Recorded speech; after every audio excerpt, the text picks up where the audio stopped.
Welcome everybody to today's live stream. I am going to do something a little bit different.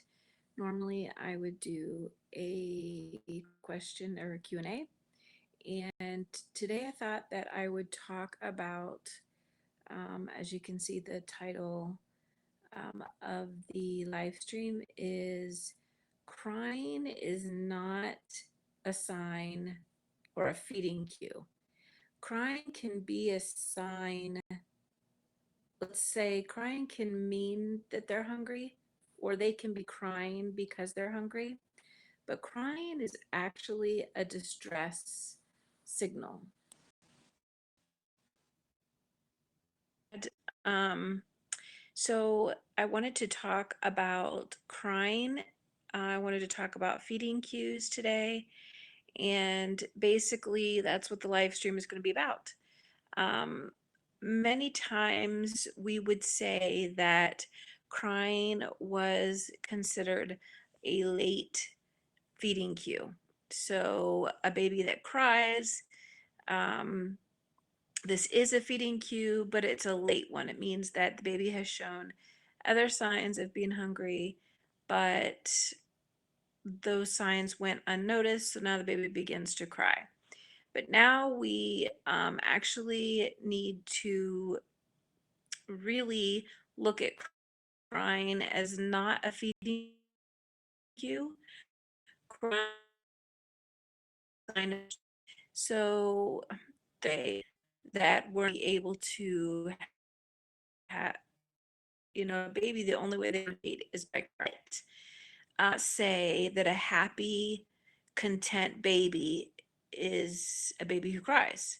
Crying is always a sign of distress, whether it's a wet diaper, whether the baby's cold, hot, overstimulated, um, maybe has a little belly ache, whatever the cause, crying has always been a sign of distress. There's something going on that is making the baby unhappy. And so we don't want to look at crying as a feeding cue or a sign the baby is hungry. Now, it doesn't mean that a baby cannot cry because they're hungry. But if they're crying because they're hungry, it means that they are now distressed. They are so hungry that they are now in stress. They are stressed. And so we're probably most likely not going to be able to calm them down by feeding them at this point.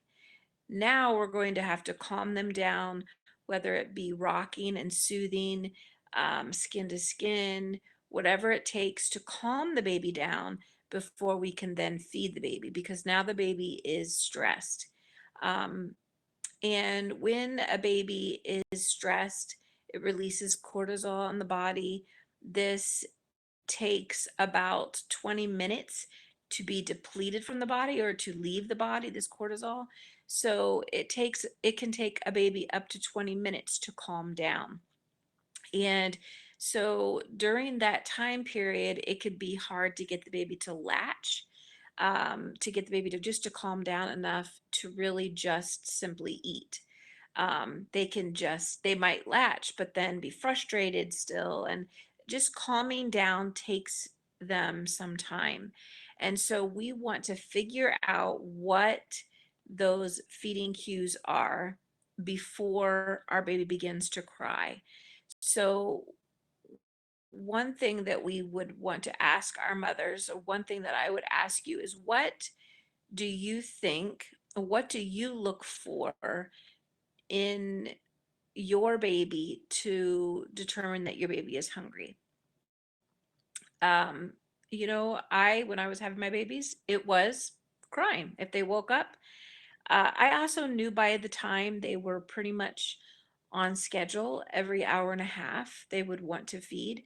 But I just assumed that when they'd wake up and they'd cry, that meant that they were hungry. But in reality, they actually show other signs of hunger. So typically, it's normal for a newborn to want to feed anywhere between every 1 to 3 hours.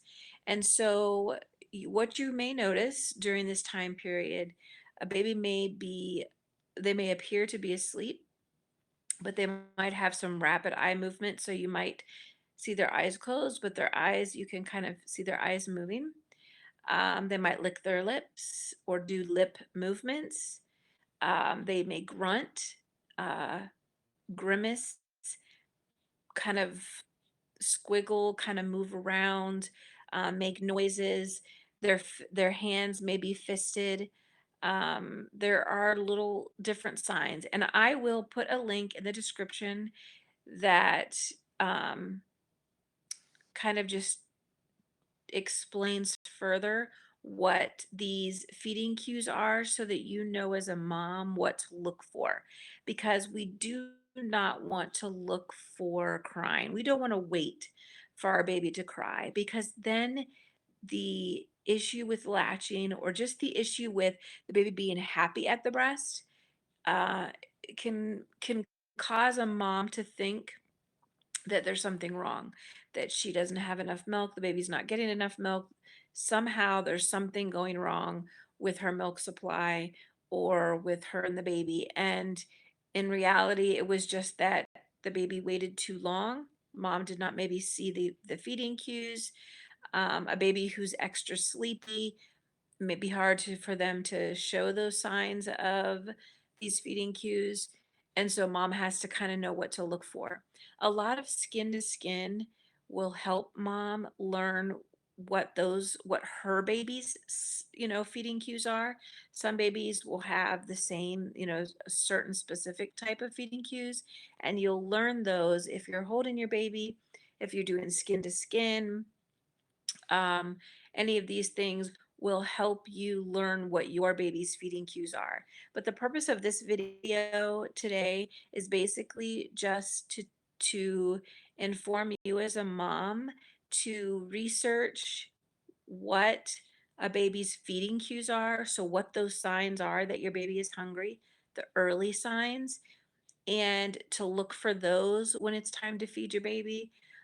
Also, just kind of knowing that a baby should feed between 8 to 12 times in a 24-hour period. Every baby's different, anywhere between every 1 to 3 hours, but sometimes they can cluster feed. So it can be every 30 to 40 minutes in a certain time frame and then go a little bit longer in between. Whatever the case, you have to find out what your baby's feeding cues are and when your baby needs to be fed. And do not wait for them to begin crying. And if you couldn't, there's going to be times when it's going to happen. And if it gets to that point, then what you'll need to do is calm your baby down, which can take about 20 minutes, and then try to breastfeed. Sometimes you can calm them down by putting them on the breast, because sometimes suckling will help, but they may not actually feed during that time period. Just kind of understanding why your baby cries, what could cause your baby to cry, also might help you understand your baby.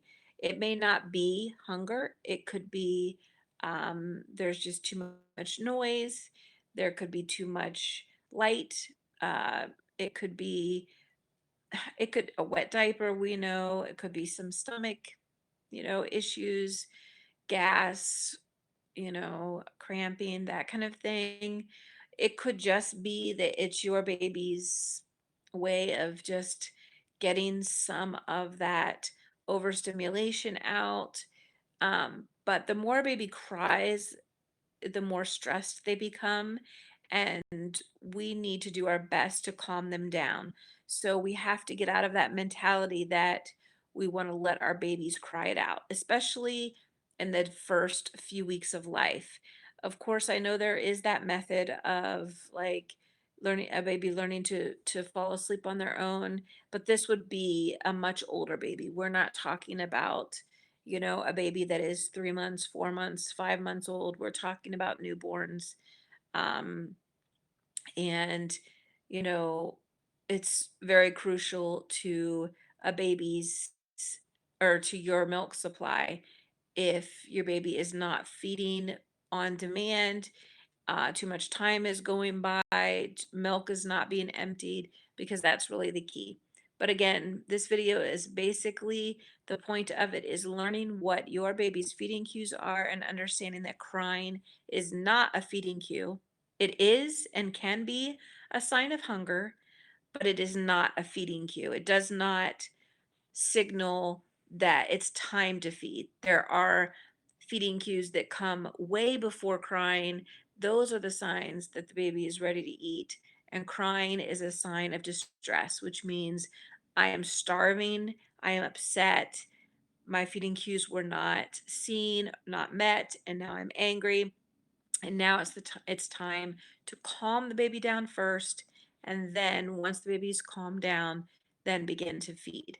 So I hope that this video helps some of you moms out there that might be dealing with a baby that seems to be struggling at the breast, and maybe what you were looking for as a feeding cue was crying, which is totally normal. Many moms feel that way, and so this is just an educational video to put that information out there so that moms know, and it empowers you as a mom. So now you can figure out what those feeding cues are, look for those, and then you hopefully will have a much better feeding time. Hopefully, the feeding will go much easier for you. So if you have any questions, please feel free to comment below. Again, I will put information in the description, and I will talk to you guys again very soon. You guys have a great day, and I'll see you in my next video.